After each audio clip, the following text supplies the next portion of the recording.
Welcome into our Countdown to First Pitch interview series. Today I'm visiting with Coach Luke Howard of Ouachita Baptist as we get ready for the start of the baseball season. Coach, I'm kind of following a similar format with all of my interviews from basketball to volleyball, baseball and softball.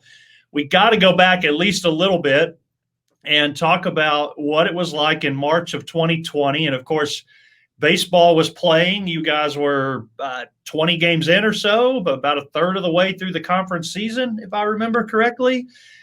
I think you even beat Delta State that week. And so maybe riding a little bit of a high, and then it all comes to an end. So take us back through that and how you and your team and your coaching staff handled that incredible disappointment of the year being over.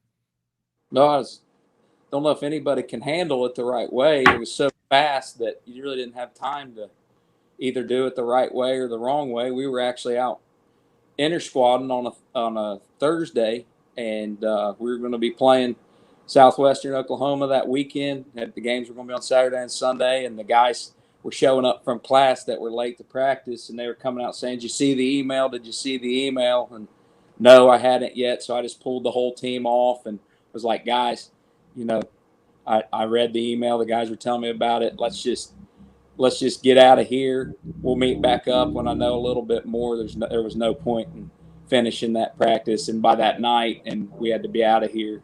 Our AD, Coach Sharp, met with us that night, and everybody had to be gone the next day at noon. So it was so fast that the emotions of it didn't really set in until everybody was gone, and it was desolate around here.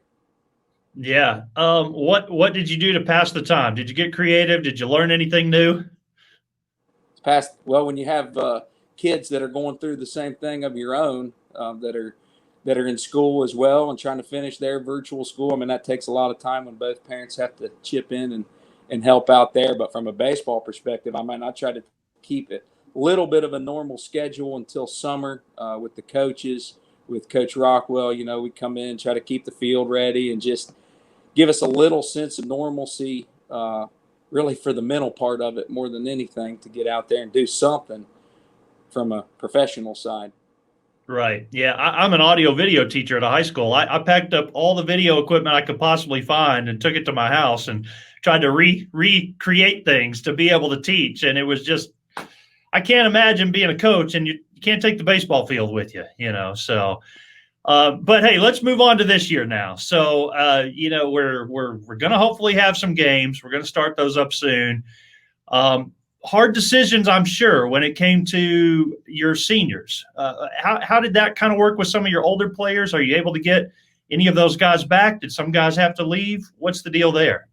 All of our players that could graduate last year are not back. So we had 5 guys that were seniors on last year's team. And none of them came back, so it really didn't impact us from that perspective. Basically the same guys that were coming back came back this year that we were planning on coming back. So really, in our position, it didn't affect us at all. Easy enough there. You want to talk about some of the returning players, some guys that maybe just didn't get that year last year that you think can step up this year, or just some guys in the past that have really made an impact for you that are going to be there day in and day out for you again? Well, there's 2 players specifically that are the captains on our team. That's Cade McBride and Tyler Reebok that, I'm going into my 3rd year of being here, and these guys have totally bought into the culture that we have tried to create here, and the rest of our upperclassmen and the guys that have been here and the guys that we've recruited. And from a leadership perspective, I want to mention those 2 guys specifically for helping through this whole time. And they make my job 1,000 times easier and better just on a day in and day out perspective. Guys around the conference know, and Tyler Reebok's a name that people in our conference know. The guy's been hitting since he got into the conference his freshman year and hitting home runs. So there's somebody that I'll mention that, he's a staple in our lineup. From that point forward, we lost our, what you would consider our ace pitcher from last year, Brandon Matros. He didn't come back and play, and Logan Honeycutt was the other senior that that is gone that was in our lineup. But other than that, I mean, we have everybody that played and pitched from last year's team is back. So Yeah. I could basically mention everybody on our team. Right.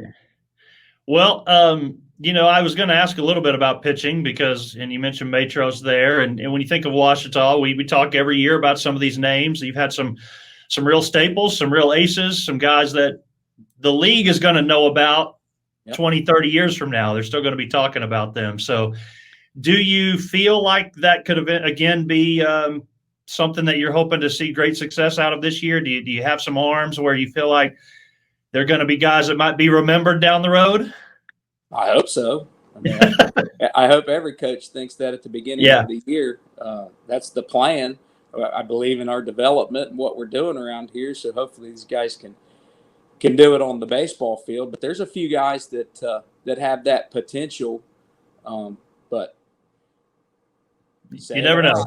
Potential means you haven't done anything yet. So yeah, there's a guy coming back from an injury, Luke Skaggs, that pitched a lot 2 years ago that has potential to be that guy. But once again, he had a year off.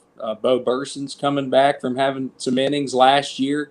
We got some younger guys that pitched a little last year that could get out there and start making that name for themselves. But there's a couple transfer guys that we got. But once again, I mean, you got to get out on that field.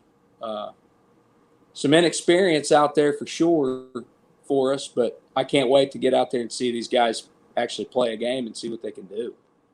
Yeah, Coach, new players, what's it like in the recruiting process through all of this that we've been through with the pandemic? How difficult was it to try to recruit players?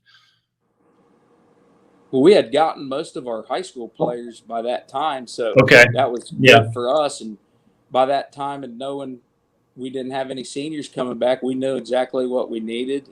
It was a little bit longer of a process this time, just with everything panning out. But once again, our program didn't change very much. And I know the recruiting for this upcoming year has gotten crazy just with the backlog and the domino effect of giving years back. And baseball's just, the recruiting is nuts right now. But for us from last year, we got a couple transfers in the summer and, hoping there'll be impact guys for us. But here at Ouachita, it just didn't have that much of an impact last year in the recruiting. Now going forward, obviously, it's going to for everybody. There's no doubt about it.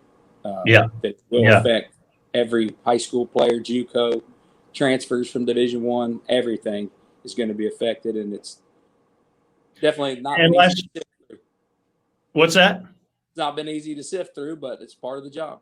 Yeah. And last thing for you, Coach, we'll let you go.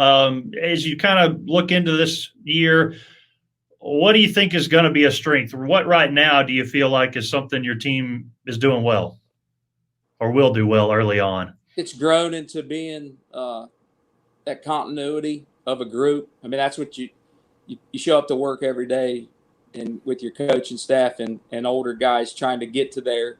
But that was one thing that when the season got cut last year that I felt like the guys were starting to get what we were trying to get across.